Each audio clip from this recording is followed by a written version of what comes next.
வணக்கம் நண்பர்களே. தமிழக அரசியல்ல இப்போது ஹாட் டாபிக்கே தேர்தல் களம் தான்.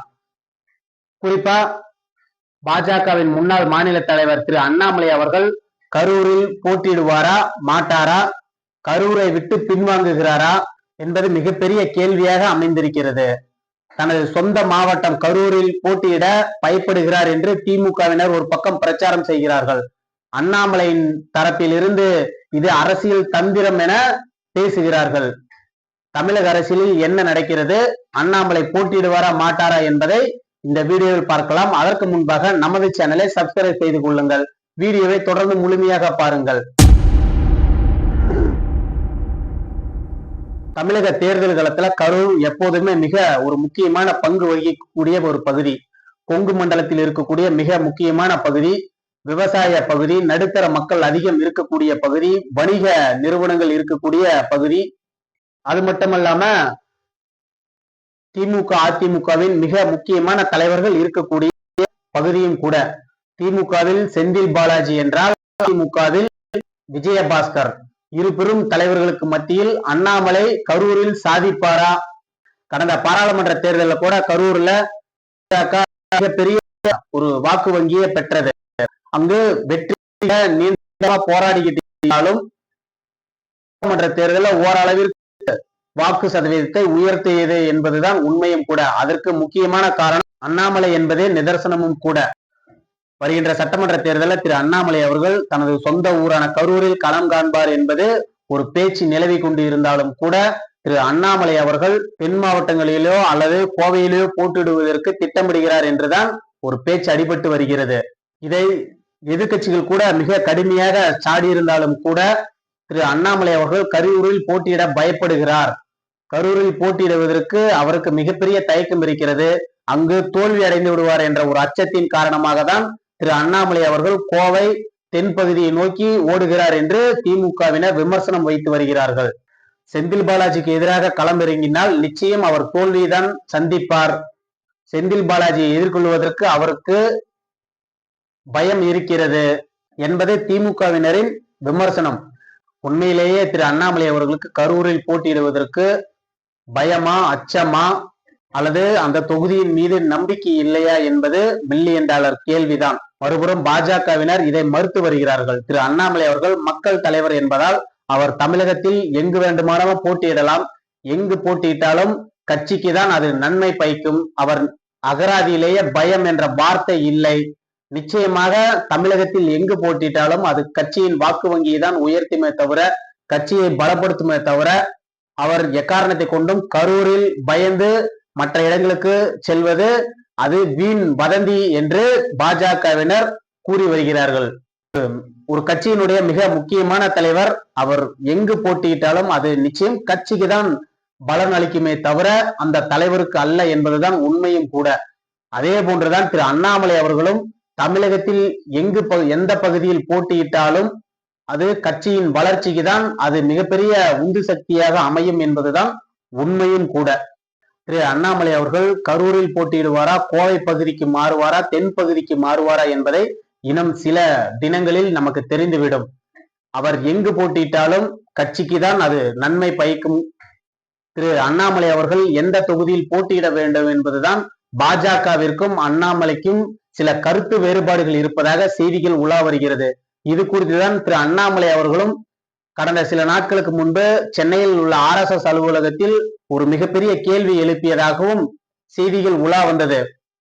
முன்கூட்டியே தெரிந்தால் தேர்தல் களத்திற்கு தயாராவதற்கு அனைவருக்கும் நன்மை பயக்கும்.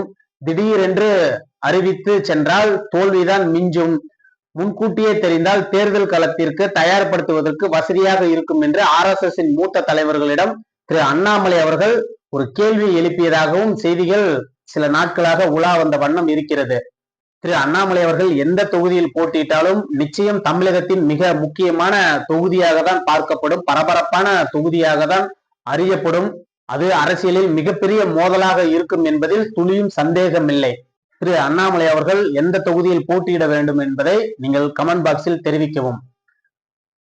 திரு நயினார் நாகேந்திரன் அவர்கள் நேற்று விஜய் குறித்து சில கருத்துக்களை தெரிவித்ததில் மிகப்பெரிய சர்ச்சையில் மாட்டியிருக்கிறார்.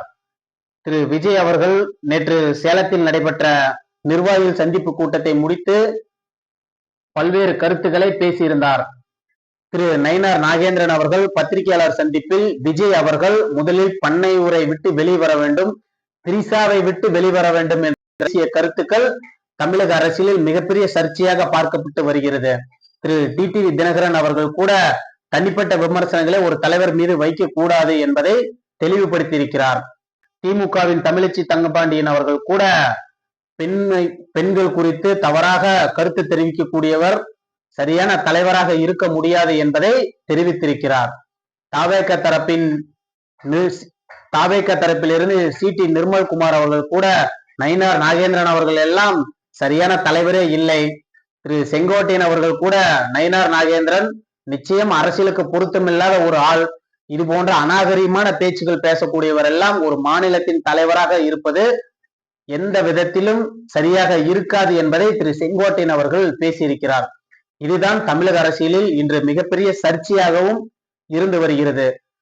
தமிழகத்தில் மிக முக்கியமான ஒரு கட்சியின் மாநில தலைவராக இருக்கக்கூடிய ஒரு தலைவர் பெண்கள் குறித்து அவர்களது தனிப்பட்ட விமர்சனம் குறித்து பொது வழியில் பேசுவது நிச்சயம் அநாகரிகமான செயல் என்றாலும் கூட இதை நயினார் நாகேந்திரன் அவர்கள் இது போன்ற ஒரு வார்த்தைகளை நிச்சயம் அவர் தவிர்த்திருக்க வேண்டும். திரு அமித்ஷா அவர்கள் 2 நாள் பயணமாக பாண்டிச்சேரி தமிழகம் வந்திருக்கிறார். பாண்டிச்சேரியில் நிர்வாகிகள் பொதுக்கூட்டத்தில் பேசுகிறார். அதைத் தொடர்ந்து பாண்டிச்சேரியின் முதலமைச்சர் ரங்கசாமி அவர்களை சந்தித்து தொகுதி உடன்படிக்கை குறித்து பேசுகிறார். அதைத் தொடர்ந்து அமித்ஷா அவர்கள் தமிழகத்தில் தங்குகிறார்.